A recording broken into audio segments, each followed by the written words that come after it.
Ovelhinha de Jesus, a paz do Senhor, como que você está? Você está bem? Como passou o seu dia? Passou na presença do Senhor?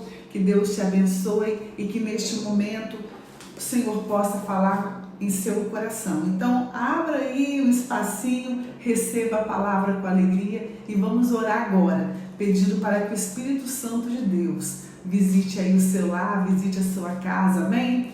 Ó Deus querido, Deus amado, muito obrigada, Deus, por mais este dia, muito obrigada pelo seu amor, obrigada pelos livramentos, obrigada pelo teu cuidado, obrigada, Deus, pela provisão. Perdoe nossos pecados diante de Ti, perdoe nossas falhas. Neste momento eu clamo para que o Senhor possa se fazer presente neste momento. Fale conosco, Pai, Espírito Santo de Deus, visite cada vida, olhe cada coração sedento, entra, Senhor, com restauração, entra com avivamento, entra com cura, entra, Pai, com libertação. Eu te peço, Tu és o Deus do impossível e nós cremos em Ti. E neste momento que estamos aqui te buscando, o Senhor possa, por sua misericórdia, trabalhar em nosso favor e falar aquilo que o Senhor quer falar neste momento. Me use, Pai, como canal de bênção. Me enche aqui com teu Espírito. É o que eu te peço, Senhor, pelo poder que é no nome de Jesus. Oh, glória! E para você que está chegando aqui agora, meu irmão, minha irmã, quero dizer que você é muito bem-vindo. Já te amo em Cristo Jesus. Fica aqui conosco, coloque em seu coração esse propósito de estar meditando nessa palavra maravilhosa. Não se esqueça de se inscrever no canal, de curtir aqui, comentar um amém, um glória a Deus, porque quando você comenta, quando você curte, quando você compartilha, o sistema entende que você não se sentiu ofendido, tá? Então, vamos caminhar conosco, que eu te convido para nos acompanhar lá nos stories do Instagram. Todos os dias tem versículos bíblicos para a sua meditação, tem oração para o seu dia, tem também a nossa correria, nosso dia lá. Mas a sua vida vai ser edificada, eu creio, em nome de Jesus. Ontem começamos os Salmos 37 e hoje vamos continuar aqui a partir do versículo 21. Nós vimos que o Salmo 17, o salmista fala da trajetória do ímpio e também do justo. O ímpio pode sim prosperar aqui na terra e que nós, como servos do Senhor, não podemos ficar com inveja e não podemos ficar irados com a prosperidade deles, porque a riqueza do ímpio pode ser aqui, mas a nossa riqueza é no céu. Lá a traça não consome, ferrugem não destrói. A nossa salvação, a paz do Senhor, a alegria do Senhor é a riqueza maior. E ele vai continuar a partir do versículo 21, no verso 21, falando sobre o ímpio. Olha o que ele diz: o ímpio pede emprestado e não paga, o justo, porém, se compadece e dá. É isso aí, o justo, o servo de Deus, tem palavra. O servo de Deus tem que ter caráter. O servo de Deus tem que ser honesto, tá? Porque como que você serve a um Deus santo, um Deus justo, e você pega emprestado e não paga? Não tem palavra. Isso é feio. Deus não gosta disso. E ele continua, verso 22. Aqueles a quem o Senhor abençoa possuirão a terra e serão exterminados aquele a quem ele amaldiçoa. O Senhor firma os passos do homem bom e se agrada do seu caminho. Você quer ter os seus passos abençoados pelo Senhor, firmados pelo Senhor? Então seja bom, porque o Senhor firma os passos do homem bom e se agrada do seu caminho. O Senhor tem prazer quando Ele olha para um filho seu e vê que está andando no caminho justo, no caminho reto, andando em santificação. Então Ele abençoa os passos e firma. E se cair, não ficará prostrado, porque o Senhor o segura pela mão. Oh, aleluia! E se cair, não ficará prostrado, porque o Senhor segura pela mão. Oh, a palavra do Senhor diz que o cair é do homem, mas o levantar é de Deus. Aquele que está de pé não caia. Você está de pé? Está firmado na rocha? Então vigie. Fique atento, apercebido, ore para que você não venha cair, para que você não venha tropeçar, para que você não venha se desviar, para que você não venha perder o alvo. Cuidado, mas se você cair, nós temos um Deus que nos levanta, um Deus que não nos deixa prostrado, um Deus que não nos abandona. Esse é o nosso Deus, um Deus fiel, um Deus de amor, um Deus que tem prazer em nos acolher. Glória a Deus. A Bíblia diz que o Senhor não tem prazer, Ele não se alegra na morte do ímpio, porque Ele sabe que aquele ímpio perdeu a salvação. Então o Senhor não quer ver ninguém prostrado. E se você for uma pessoa boa, andar na presença do Senhor, Ele vai te levantar, Ele vai te segurar pelas mãos, porque Ele não quer te ver prostrado. Aleluia! E aqui o verso 25, irmãos, é um verso um pouco polêmico. Diz assim: fui moço e agora sou velho, porém jamais vi um justo desamparado, nem a sua descendência mendigar o pão. Alguns dizem que quem está dizendo isso aqui é Davi. Davi dizendo: eu fui moço e eu hoje estou velho, mas eu nunca vi um justo desamparado, nem nunca vi a sua descendência mendigar o pão. Aqui alguns estudiosos dizem que Davi está passando uma visão sua, uma visão dele. Ele que nunca viu um justo desamparado, ele que nunca viu a descendência do justo mendigar o pão. Mas isso existe. Alguns seguem essa linha. E por que existe uma corrente de estudiosos que seguem esta linha? Eles argumentam que durante a história, muitos justos, muitos servos de Deus passaram fome, sofreram, padeceram. Então eles dizem que isso aqui é apenas uma visão de Davi. Mas, irmãos, eu sigo outra linha. Eu entendo, Luiz Paulo também, que Davi aqui estava, como toda a Bíblia, inspirado por Deus, e o Espírito Santo que fala em nossa boca, igual quando eu estou aqui falando, eu falo coisas que eu não pensei, eu não imaginava, o Espírito Santo coloca na boca.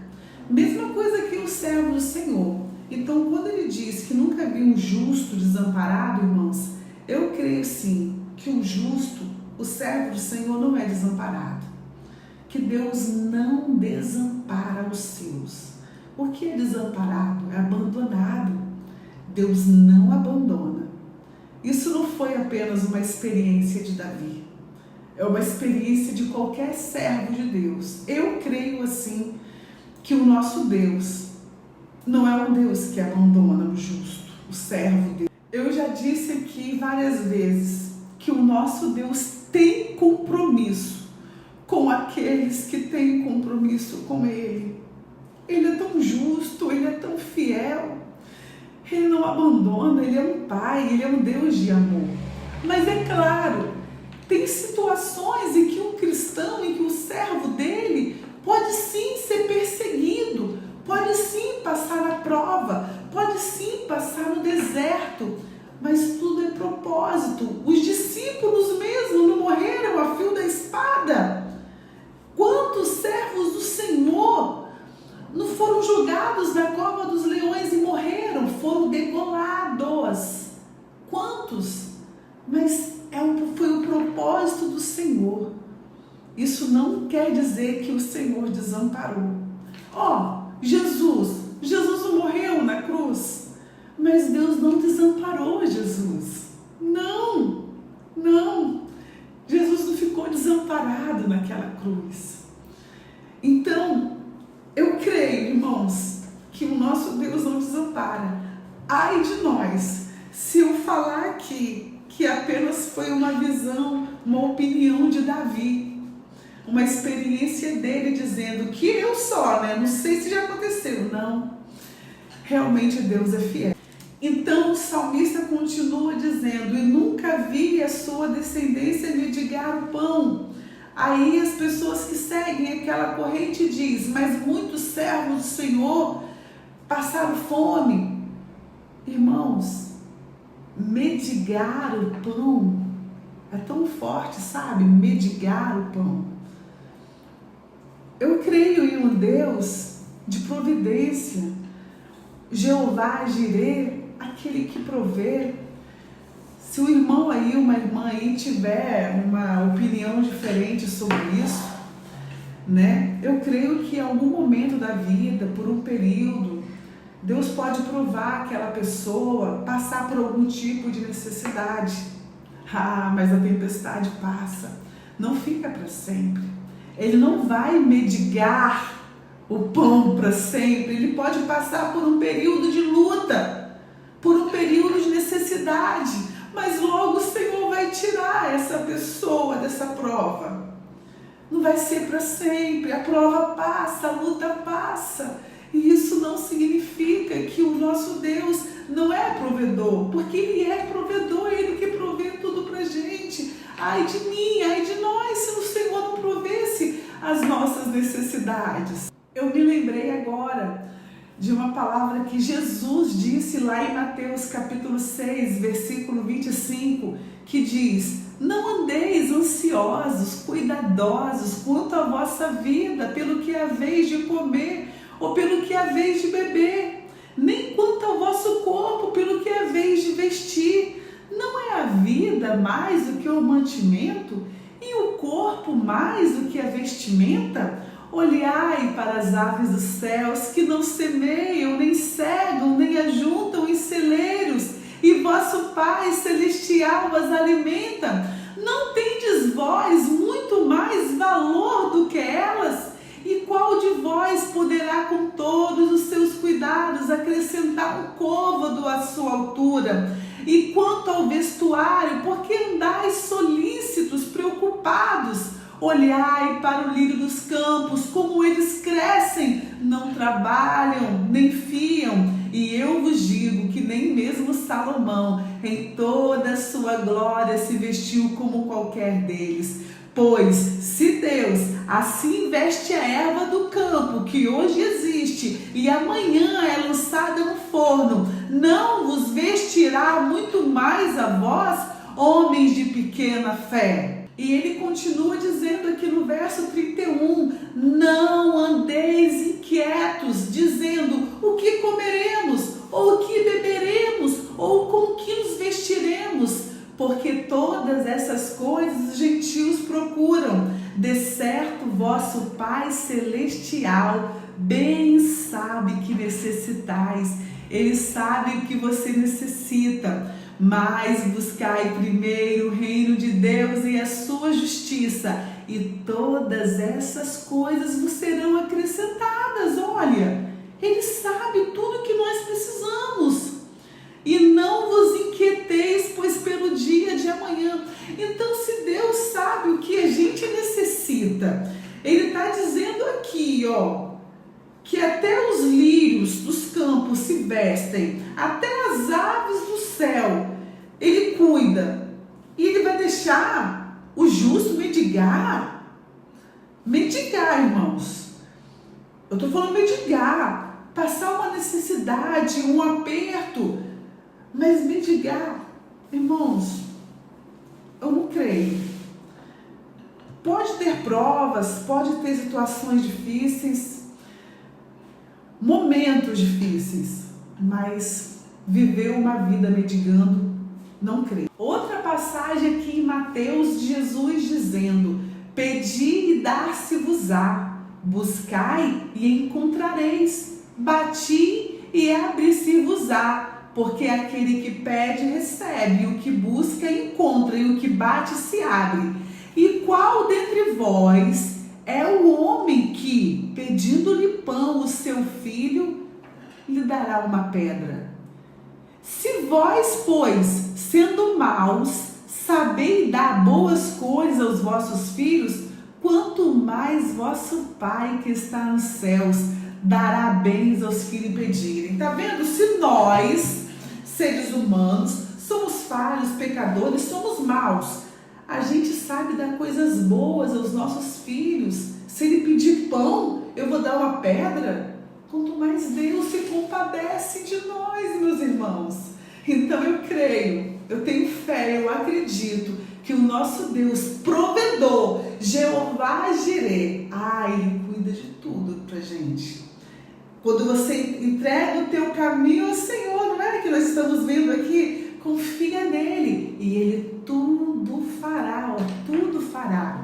Claro, você precisa confiar, ser justo, andar na presença dele, ter compromisso com ele, né, irmãos? Mas tenha compromisso com o Senhor, seja justo. Aqui está dizendo sobre os justos.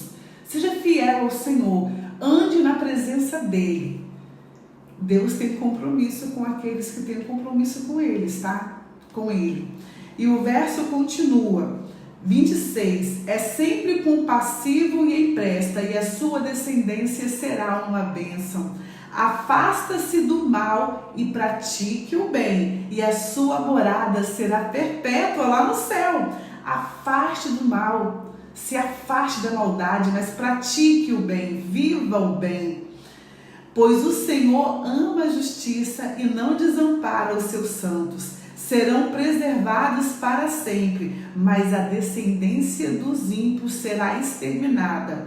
Os justos herdarão a terra e nela habitarão para sempre. Da boca do justo procede a sabedoria e a sua língua fala o que é justo. O justo fala o que é reto, fala de sabedoria. No coração ele tem a lei do seu Deus, os seus passos não vacilarão. Que a lei do Senhor possa estar aí, no seu coração, dentro de você, vivendo essa lei, não de boca para fora, mas viva a palavra do Senhor. Já chegando ao fim, irmãos, do Salmos 37, diz o verso 34, espere no Senhor e ande nos seus caminhos. Ele o exaltará para que você herde a terra. Você verá quando os ímpios forem exterminados. Vamos pular agora para o verso 39. Mas a salvação dos justos vem do Senhor. Ele é a fortaleza deles em tempos de angústia. No tempo de angústia, nós temos um Deus que é fortaleza. O Senhor os ajuda e os livra. Livra-os dos ímpios e os salva, porque neles buscam refúgio. Glória a Deus. Que o nosso refúgio, a nossa fortaleza, o nosso socorro possa estar somente no Senhor. Ele é o seu refúgio? Coloque aqui, Ele é o meu refúgio. Se você chegou aqui até o final, que Ele possa ser realmente nosso porto seguro sempre. Meu irmão, minha irmã, eu oro para que Deus possa ministrar melhor em seu coração. Você entendeu a palavra do justo? Espero que você tenha entendido. Eu amo você em Cristo Jesus e que Deus fale com você e te guarde, tá? Fique na paz.